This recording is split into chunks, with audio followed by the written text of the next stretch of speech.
Would you block a rescue road just to prove a point? That's what Karen did on that sweltering July afternoon at Crestwave Beach. The sun blazed, waves crashed, and families sprawled across the sand, unaware of the storm brewing not in the sky, but in human pride. I was there, a volunteer lifeguard, scanning the horizon for trouble, my radio crackling with routine checks.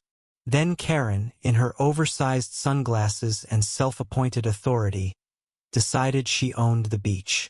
She'd parked her SUV across the only access road for emergency vehicles, claiming it was her spot because she'd arrived first.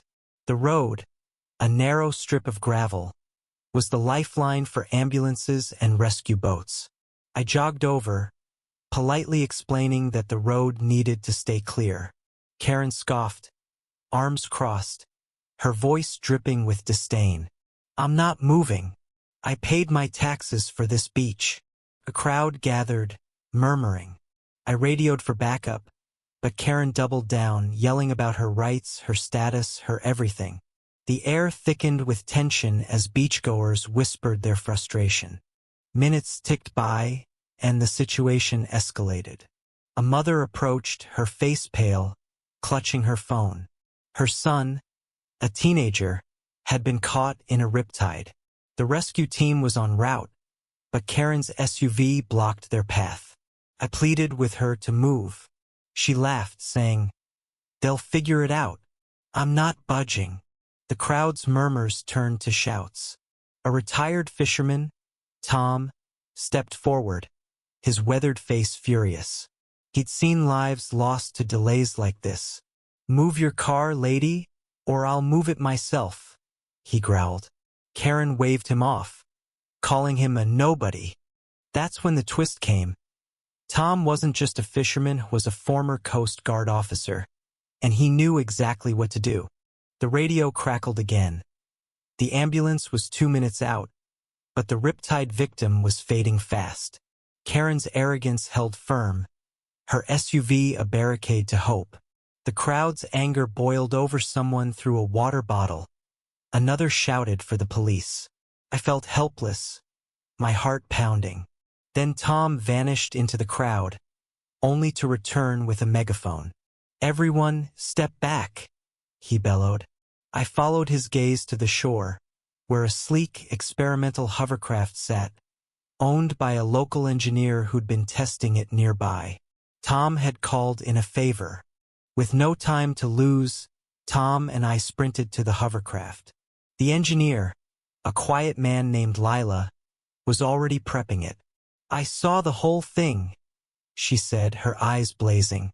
"Let's make this right." The crowd parted as the hovercraft's engines roared to life, its sleek frame lifting above the sand. Karen's jaw dropped as we bypassed her blockade entirely, skimming over the dunes toward the water. The ambulance, now stuck behind her SUV, could wait. This hovercraft was faster. We hit the waves, the craft slicing through the surf, racing toward the boys' last known location. The rescue was chaos and precision. We spotted the teen, barely afloat, and pulled him aboard. Lila's steady hands guided the hovercraft back to shore, where paramedics waited, now rerouted through a secondary path Tom had radioed about.